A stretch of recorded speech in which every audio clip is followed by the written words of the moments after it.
Nggak usah malu sama orang tua. Ada kebanggaan dia dulu pernah ditidurin pahanya dan dibalur kita dengan doa. Nggak usah malu. Dulu tangannya yang kokoh, waktu masih muda kita gandeng, bangga jalan sama orang tua. Terlepas dari gandengan kita menangis, baba, aba, mama. Sekarang tangannya sudah nggak kekar lagi kayak dulu. Nggak usah malu gandeng tangannya. Dulu kau pulang sekolah masih berkeringat, bau debu dan matahari. Yang kau cari pundak ibumu, kau rangkul dari belakang. Sekarang nggak bisa lagi, Ustaz. Bukan nggak bisa, kau yang tak butuh itu. Serba salah, Ustaz. Saya menikah dengan seorang wanita dengan harapan hadiah anugerah untuk mereka. Saya pengen buktikan kepada mereka bahwa anaknya adalah sosok pemuda yang mampu membawa hadiah untuknya. Nggak bisa, Ustaz. Saya pernah gandeng istri saya menemui orang tua saya, Ustaz. Saya cium tangannya, saya cium keningnya. Istri saya pun melakukan itu.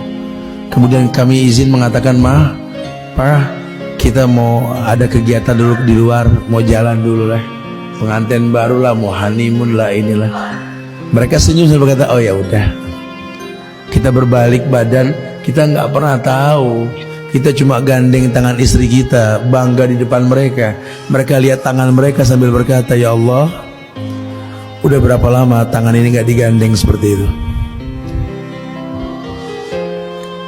Kau rangkul pundak pasanganmu dengan bangga, seakan-akan kau lelaki yang sudah tidak apa istilahnya, laki-laki yang tak laku-laku lagi ya. Kau sekarang sudah jadi punya istri, jadi seorang suami. Bangga kau berjalan di hadapan orang tuamu. Kau rangkul pundak pasanganmu.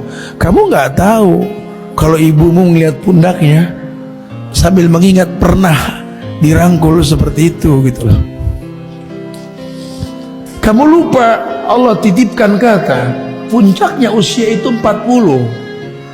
Falamma balagha asudda wa balagha arba'ina sanatan qala rabbi auzi'ni an ashkura ni'mataka allati an'amta alayya wa ala walidayya wa na'mala salihan tardahu wa aslih li fi dhurriyyati inni tubtu ilaik wa inni minal muslimin. Allah katakan bahwa puncaknya usia itu 40. 41 itu 39. 42 itu 38. Kalau 50 itu seperti usia 30. Usia 60 seperti usia 20. Usia 70 seperti usia 10. 71, 72, orang tuamu itu seperti anak bocah yang di usia 10, 9, 8, 7, 6, 5, 4, 3. Bahkan ketika usia 80 dia bayi. Kau pernah ada di masa usia itu yang kau katakan sekarang ayahmu galak, ngomong gak ada isinya, senangnya cuma ngomel.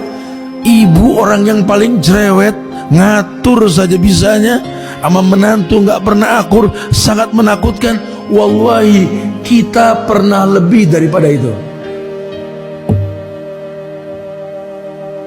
Dimasakan semua masakan. Tak boleh kau berkata sesuatu terjadi seakan-akan kau tinggal di surga bersama mereka. Cerewetnya kamu, Masya Allah. Bingung ibu, makan dibikinin, susu dibuatin, jajan dikasih, masih nangis saja. Kamu lebih cerewet. Tapi dia cari tahu kenapa anaknya seperti ini. Bertanya sama yang lebih berilmu, bawa ke dokter atau apa. Kadang-kadang digendong keluar malam-malam cuma cari hawa dingin, karena dulu belum ada AC, belum ada kipas angin. Kadang-kadang kipas sate buat ngipasin anaknya, betul. Mereka ada usaha untuk mengetahui apa yang dibutuhkan oleh anaknya. Sadar tidak sadar Allah letakkan kemuliaan cinta pada kedua orang tua kita. Wajar kalau ulama mengatakan kasih orang tua sepanjang jalan, kasih anak sepanjang gala, itu wajar sekali. Karena mereka punya harapan anak ini dibesarkan dengan cinta. Dia berharap sekali anaknya akan menyiapkan maklum pula dengan cintanya pada dirinya. Satu saat nanti ayahmu bukan ayahmu yang 20 tahun yang lalu. Satu saat nanti nak, ibumu bukan ibumu yang 30 tahun yang lalu nak. Ada masanya nanti nak, dimana mereka ini bukan lagi orang-orang muda yang kuat. Mereka orang-orang tua yang seperti kau ketika di usiamu yang gagah ini punya rasa takut kalau besok makan apa. Datang bulan Ramadan, buat orang yang pekerja akan berpikir, ya Allah, harga naik ini, besok buka pakai apa, anak-anak bagaimana. Panik. Negeri kita selalu seperti itu. Orang tuamu sama di kampung sana, dia pun bingung, bukan tidak. Tapi tidak banyak anak muda yang bertanya kepada kedua orang tuanya menjelang Ramadan. Assalamualaikum Umi, handphonenya banyak, tiap nomor, tiap provider satu handphone. Dari telepon ibunya, Assalamualaikum ma, waalaikumsalam. Ya Allah ma, ini mau Ramadan sebentar lagi nih. Kenapa saya, kenapa? Orang tua simpel sekali bahasanya. Nah, saya nggak pengen Abi Umi di kampung sana bingung. Sudahlah, akulah buah yang pernah kau tanam. Aku akan menjadi sesuatu yang bermanfaat buat kalian. Tugas kalian menyempurnakan ibadah kalian. Sudah kutitipkan urusan sebulan beres. Jangan pikirkan lagi mencari nafkah. Sudah kucukupi kau sebulan ini insyaAllah. Masya Allah. Apa yang kalian butuhkan bilang. Walaupun mungkin wujud anakmu tak ada di sana, wahai ibu, demi Allah, namamu turki dalam hatiku. Kan kucukupi yang kau butuhkan. Tenang orang tua. Kalaupun tidak bisa datang karena mungkin dia kerja, mau bilang apa? Kita nggak ada libur Ramadan, betul? Kecuali long weekendnya min 7+7 nanti. Tapi kayaknya nggak bisa deh mah. Nggak mungkin datang juga karena macet, resikonya gini. Nggak ada masalah, dicukupi sudah. Ketika waktunya datang nanti juga orang tua menunggu kedatangan kita. Kenapa? Karena ingin mengatakan terima kasih nak. Kau telah membuat ibadah kami orang tua ini tenang. Karena yang kubutuhkan tak lagi kucari, tapi kau fasilitasi nak. Itu yang baik.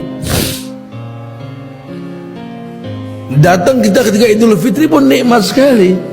Ini tidak, kita nggak pernah bertanya apa kebutuhan mereka. Kita juga nggak akrab sama mereka. Pokoknya pulang kampung bawa anak, bawa pasukan, sambil bertanya, masak apa mak? Masak apa? Masak air. Itu. Ngasih tidak, nyukupin tidak, malah ngebebanin. Allahu Akbar. Tapi lagi-lagi orang tua kita nggak lelah untuk menyambut kita, bak tamu yang paling agung. Dicat tembok rumahnya, dibersihkan. Karena anak-anak mau kumpul, cucu mau kumpul. Lihat mereka, seperti bumi yang dibuang sampah mengeluarkan buah yang baik. Lihat mereka, seperti bumi yang betul-betul dibuang kotoran sekalipun mengeluarkan yang bermanfaat buat manusia. Itulah orang tua. Harusnya kita berpikir bagaimana mendatangkan kemuliaan tersebut.